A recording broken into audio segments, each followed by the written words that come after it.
Muna sila mga local tourist mga kaidol. Nagstambay ang gigapoy. Magkupol mo gud sila duha.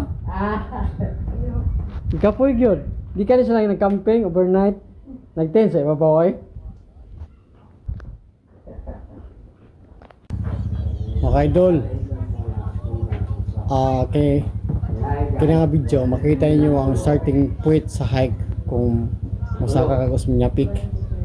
Muna ang gingon ako sa isa ka video na ako nga ako sa di video ang trail pasaka sa Asmia Peak mga kaidol. Okay?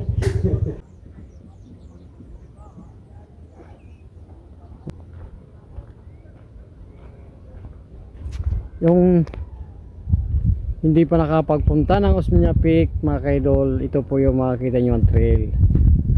Yan, may signage sa pulley na. Yun, andyan si Ma'am Sarah, the Vice President. Pumunta siya dito last year, October 13. Ang distance nito mga idol is 1.2 kilometers hanggang sa Tuktok.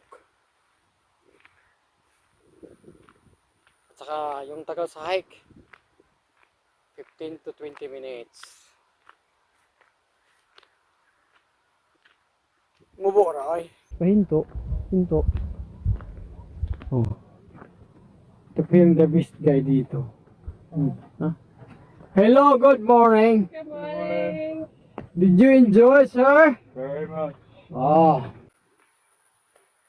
Hi, ma'am. Good morning. Hi, Dugi. Dire sa gilid mga kaidol, makita ninyo ang flower garden ng Anturium. No? Sa kabilang side naman, yung tanim na sayote. Yun. Sayote kung babae. Pag lalaki naman, sayo ko niya.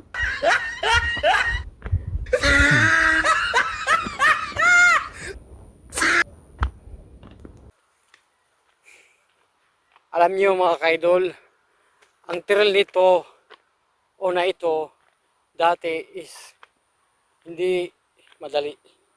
Mahirap to. Tulad ngayon, medyo okay na kasi medyo lumapad konti. Mga kaidol, sino nakakilala na ganito? Nakailan mo ano yung mga kaidol? Muna siya gitawag sa lokal Katsubong. In national name, Angel Trumpet mga kaidol.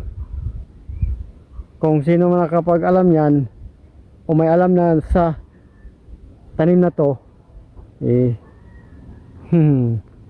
tawa ka lang.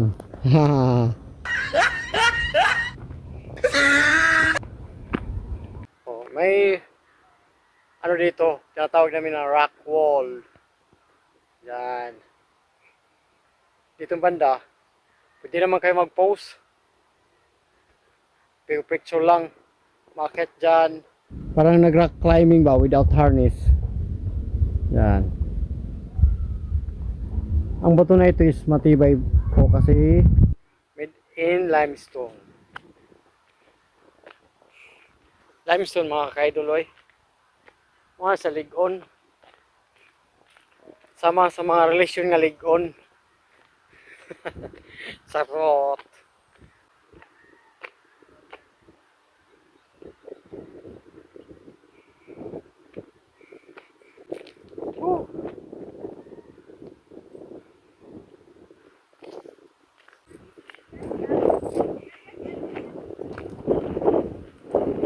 Morning, ma'am. Good morning, Kuya. Ay, si Kuya! Wait.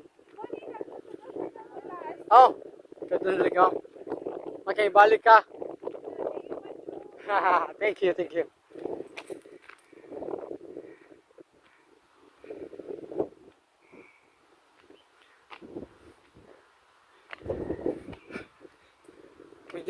Pwede sa tiri mga kaidol, mag-posing ka. Oh, nasa boulders. Pwede din mag-post ha. ah, as a model. So yung makikita mong view dun sa baba, ganyan po itsura dun sa baba.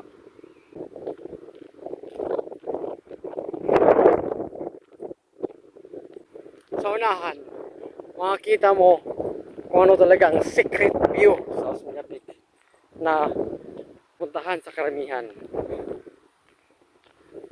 Ito naman yung pag may bunga ng wildberry o grapesberry, picking muna ay.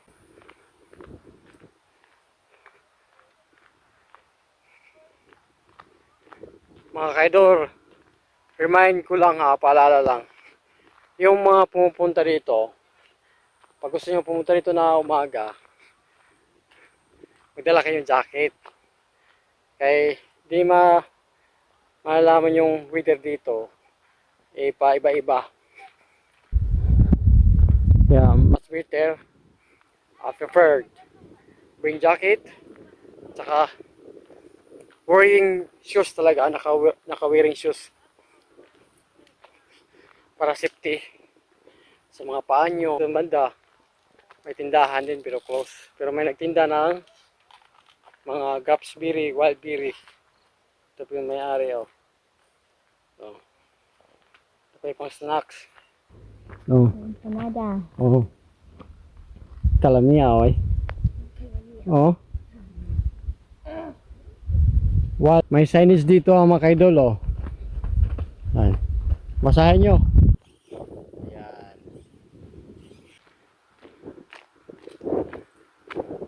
Mahangin na. Yun, malapit na tayo sa tuktok, ha. Tingnan mo natin ang view, ditong banda, oh. Ayan. Yan po yung sekretos.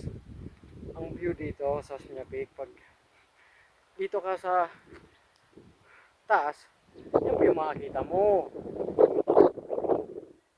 Kita kayo idol. Naghan naman akong mga video na yung portion. Na tayo mga idol sa tao. Yung mga laking island, yun po yung Saragosa Island. Part po yan sa Badyan, ha. Yan.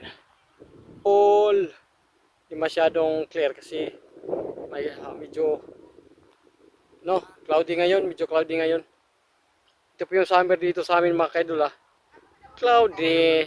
Kanina ng umaga hindi nagkaroon ng sunrise kasi nag zero visibility. Ganyan po ang summer sa amin, zero visibility.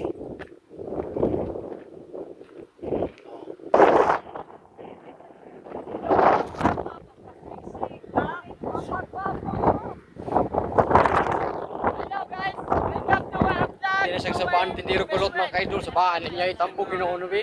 Hello to my vlog, to my best friend. Vlogger ka? Oh, vlogger na mami. Payugugan pa mga Joy. Vlogger. Welcome to my vlog. Ay follow me. Mga kaidol. Muna ang vlogger kapit na muna to. Oh, kini. Tanalay kulang. Welcome to my vlog, okay? Oh, natay balot rin kasi mukha mari sa Osmeña Peak. Libre na ni basta na magka-bayad. Mga kaidol. Nawin guys. Okay kayo. Alin na mo guys, nagkakabagas guys. Muna yung view din na ito makita mga kaidol sa taas. Good timing mga kaidol, hindi masyadong crowded this time. Idol, muna yung pusing-pusing sa mga turista dito. Awa mo pusing sa kuy.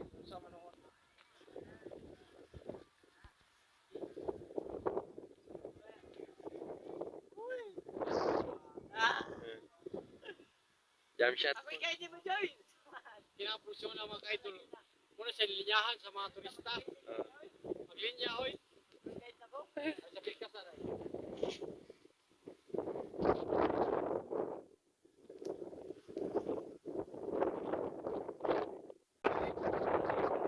Hangin. Adlo ka mapalit. Pero okay na siguro mapalit basta nila mapalit sa laing.